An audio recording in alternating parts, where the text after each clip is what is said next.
আসসালামু আলাইকুম viewers, welcome back to my kitchen ননদ ভাবির রান্নাঘর। আজ আপনাদের মাঝে খুব সুন্দর একটি রেসিপি নিয়ে হাজির হলাম। সেটা হচ্ছে লাউ পাতায় ছোটো মাছের বড়া।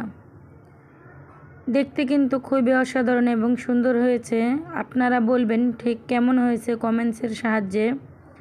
এই লাউ পাতার বড়া তৈরি করার জন্য এখানে আমি নিয়েছি 6টি লাউ পাতা ফ্রেশ এবং বড়। নিয়েছি গুঁড়া মাছ মানে ছোট মাছ এবং পেঁয়াজ কুচি, ধনিয়া পাতা কুচি, কাঁচামরিচ কুচি। এর মাঝে মাছটা ঠিক মেখে যেভাবে বসে রান্না করেন আপনারা, ঠিক অমনভাবে সব মশলা দিয়ে মেখে নিতে হবে। কিন্তু খেয়াল রাখতে হবে মাছে যেন অতিরিক্ত পানি না থাকে। চুলায় বসিয়ে দিলাম গরম পানি। এখানে আমি নিয়েছি সেই মিক্স করা মশলাগুলো এবং তেল দিয়ে মাখিয়ে নিচ্ছি। খুব ভালোভাবে মাখাতে হবে যাতে করে সবগুলো মশলা মাছের গায়ে গায়ে এবং ভিতরে প্রবেশ করতে পারে।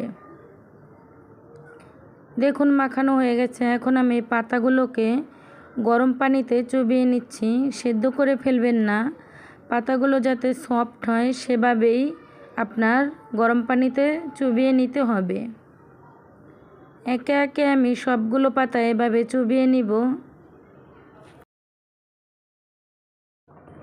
এখানে আমি নিয়েছি বেসন, হলুদ, মরিচ এবং স্বাদ অনুযায়ী লবণ দিয়ে মাখিয়ে নিয়েছি।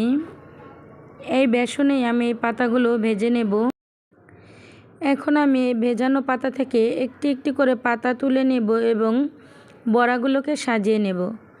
তো আপনাদের দেখার সুবিধার্থে দেখুন, এখানে আমি যতটা পাতা নিয়েছি মাছগুলোকেও ঠিক ততটা ভাগ করে নিয়েছি এবং একটি পাতাতে এক ভাগ মাছ দিয়ে কিভাবে বটে আপনারা দেখলেই বুঝতে পারবেন। ভাগ করে নেওয়ার সুবিধার্থে মাছ কোনো কম বেশি হবে না। এবং দেখুন আমি কিভাবে বটে নিচ্ছি। এভাবে যদি আপনারা বটে নেন তাহলে কিন্তু টুথপিক দিয়ে আটকাতে হবে না বা সুতো দিয়েও বাঁধতে হবে না। এক এক করে সবগুলো পাতাতে আমি মাছ দিয়ে মুড়িয়ে নেব। দেখতেই পাচ্ছেন, আপনাদের সুবিধার্থে আমি দেখিয়ে দিচ্ছি। পাতাগুলো সফট হওয়ার কারণে কি সুন্দর আমি বটে নিচ্ছি। সবগুলো পাতা বটা হয়ে গেছে। এখন আমি চলে আসলাম ভাজাভুজির কাজে। চুলায় একটি ফ্রাই প্যান দিয়ে দিয়েছি এবং দিয়ে দেব তেল। এই বড়াটা ভাজার জন্য ঠিক ততটা বেশি তেলের প্রয়োজন নেই। দেখুন এই বেসনের মধ্যে আমি কিভাবে ডুবিয়ে নিচ্ছি পাতাগুলোকে। খুব ভালোভাবে মেশাতে হবে যাতে বেসন ভালোভাবে পাতার গায়ে গায়ে লেগে যায়। তাহলে কিন্তু কোনো রকম ভেতর থেকে মাছ বেরিয়ে আসবে না এবং এর ফ্লেভারটাও খুবই ভালো হয়। দেখুন এক এক করে এভাবে আমি 3টি পাতা দিয়ে ভেজে নেব, বেশি পাতা দেব না। এতে করে সুবিধা হবে কি একটির সাথে আরেকটি লেগে যাবে না, ভাজতে খুবই সুবিধা হবে। যারা আমার এই চ্যানেলটি নতুন ভিজিট করছেন তাদেরকে একটি অনুরোধ করে বলবো, অবশ্যই ভালো লাগলে চ্যানেলটি সাবস্ক্রাইব করে আমার পাশেই থাকুন আর পাশে থাকা বেল অপশনটি ক্লিক করে নিন। এতে করে হবে কি নিত্য নতুন ভিডিও ছাড়লে নোটিফিকেশন চলে আসবে আপনাদের মাঝে।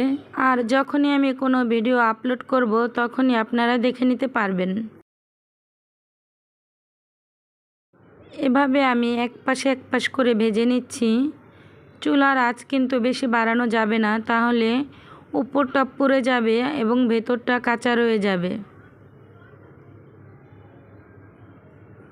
দেখতেই পাচ্ছেন আমি কিন্তু ডাঁট ধরেই উল্টিয়ে নিচ্ছি। আর যখন এই বড়াগুলো কমপ্লিট হয়ে যাবে তখন কিন্তু এই ডাঁটা ধরে আর উল্টানো যাবে না।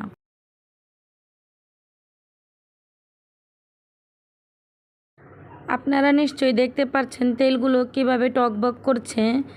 এর মানে কিন্তু হচ্ছে যে ভেতরে যে মাছগুলো ছিল সেখান থেকে কিছুটা পরিমাণ হলেও পানি বের হয়ে এসেছে।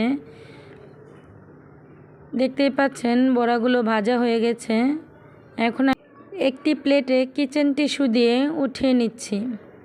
এই লাউ পাতা দিয়ে ছোট মাছের বড়া আপনারা বড়াগুলোকে ভেজে নেব। গরম ভাতের সাথে খেয়ে নেবেন, এতে খুবই ভালো লাগবে। ঠান্ডা করে খেলে কিন্তু ঠিক তেমন ভালো লাগবে না, অবশ্যই গরম গরম খেতে হবে।